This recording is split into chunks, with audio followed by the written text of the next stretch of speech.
Nos entreprises ont besoin de réformes. Certaines réformes nécessitent une urgence absolue.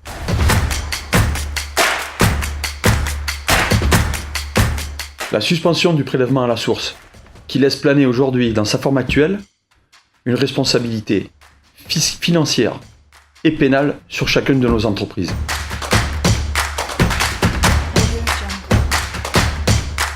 La seconde réforme très urgente, c'est la suspension du compte pénibilité au travail, qui ressemble plus à une station orbitale qu'à une avancée sociale.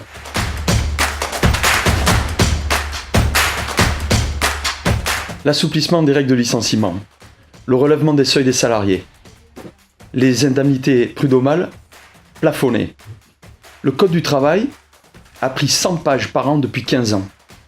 Plus nous durcissons le Code du travail, plus nous avons de chômeurs. 6 millions de chômeurs, 1500 pages de Code du travail en plus, en 15 ans.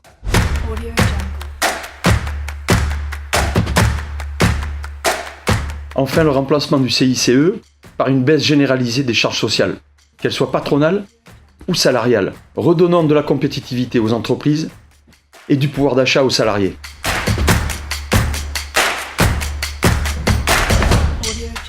Trois grandes réformes à mener à moyen terme.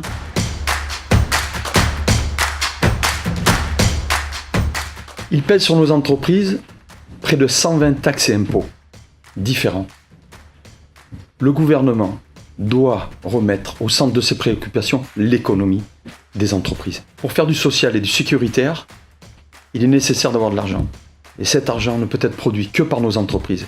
Créons d'abord la richesse, ensuite nous pourrons mener à bien toutes ces réformes sociales.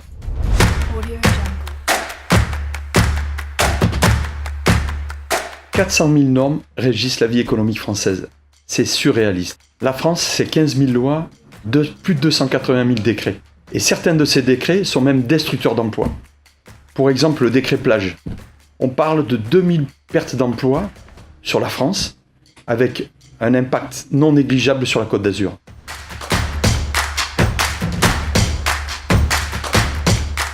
La réforme de l'éducation et de la formation est tout simplement nécessaire dans notre pays. On consacre 148 milliards à la formation initiale et 32 milliards à la formation continue. 180 milliards, c'est 9% de notre produit intérieur brut. Dans les pays de l'OCDE, les 34 pays de l'OCDE, nous sommes classés en 26e position.